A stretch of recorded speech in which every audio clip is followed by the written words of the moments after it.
Welcome to Championship Week in the GOAT Rodeo. Let's first run down what happened in the consolation ladder over the course of the last 2 weeks, 3 weeks, 2 weeks. Yeah, this is the third week. So, Hunter, you were able to put up big points against Eric, and Jordan, you were able to beat Domination League by a couple of points. So, we go to week 2 here, and we see in week 2, Hunter again won against Angela, and Casey beat Domination, but the big story was Jordan being able to just squeak by. Well, doubled up, but still 64 points is pretty low. And then that took us into week 3. And in week 3, we've got our consolation matchup championship here. We've got the Real Deal versus Hunter. You guys are basically playing to get your money back this week, so welcome to a meaningful fantasy postseason for both of you, despite a rough season. I went ahead and I changed some lineups here. I put Kent. You're going to go against Wade this week, and my Goat Ropers will take on Matt Balcom. You two were the high scorers in the in last week's losing. Of course, Wade's losing effort last week, and Kent, your winning effort against me last week. Kent put up a pretty good score last week, I think. Look at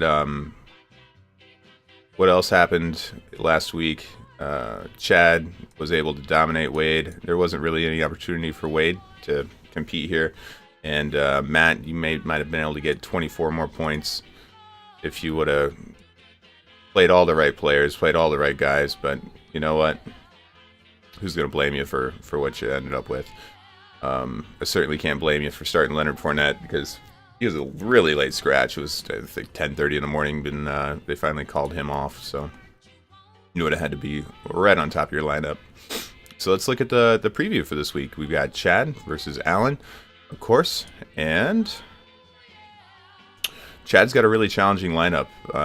What's he going to do with Ezekiel? Is he probably going to play Alex Collins in his place? Alex has a favorable matchup, but he's coming off of kind of a rough week. He had 12 attempts, 19 yards, 7.7 points, no touchdowns. So Alex Collins could do it for you. Could probably the guy that you're going to put in place of Ezekiel. And on the opposite side, over here for Allen, we've got a bunch of no-names that I'm not really familiar with. Marquise Goodwin, Kyle Rudolph, Rob Gronkowski. No, I don't know why this guy's not suspended for another week after that fucking punk-ass play that he made a couple weeks ago. But here we are. So Tom Brady gets Buffalo, which has got a really good pass defense this year. And Case Keenum draws against Green Bay, who's got an abysmal pass defense this year. And this game is going to be on Saturday at 8:30, this Green Bay-Minnesota game.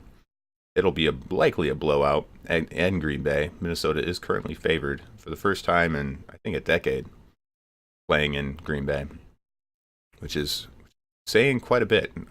Snow expected for Saturday at 8:30. I'm not sure, but that what is that? Day before Christmas Eve, so that'll be a nice gift for the Minnesota Vikings to unwrap before festivities begin. Who do I like here? Right now, we've got Allen projected 108 and Chad projected all the way up at 120, mostly just because of the names, I think. We've got Julio and Hopkins, and Tyreek Hill, and Kelsey. Kelsey's got some kind of flu or bug going on, so I expect him to have a flu game. I expect KC to really hammer Miami pretty good this week, even though Miami's got a solid pass defense. They're really weak against the tight end. See that? 28th against the tight end, 5th against the wide receiver.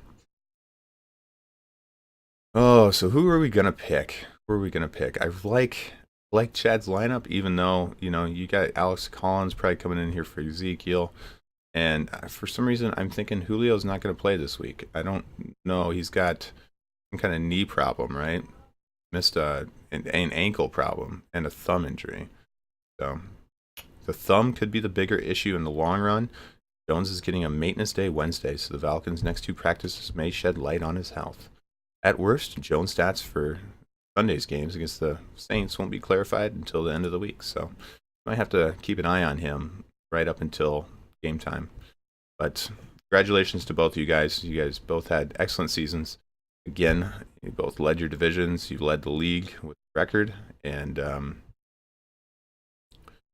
really like that Chad picked up Case Keenum off the waiver wire and he sniped him out. And this is a huge bonus for him. That's probably the highlight game for him. Alan, you've got mostly names that I'm not familiar with here. Alvin Kamara, Christian McCaffrey. I know McCaffrey, of course. He had a pretty good week last week for Carolina, and he could have another good week this week. So, good luck to both of you.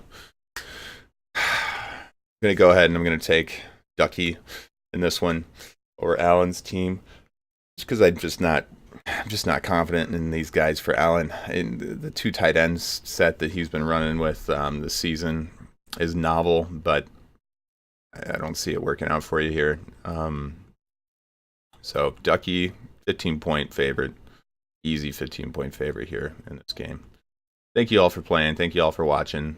Thanks for participating in the league, making sure that Alan and Chad didn't get quite an easy path to the championship. Yeah, no, they had a really easy path to the championship. We'll do better next year. I think we'll all collude against them. And I'm joking. I think these guys, their luck is running up. And just enjoy it this season, guys. Just enjoy being at the top of the charts, so to speak. Because next season is going to be a different story for y'all. Anyways, Merry Christmas. Hopefully you're having a great holiday season. And we'll see you on the flip side of this championship, huh? Let's get that trash talk flowing on the forums. Good luck to both of you.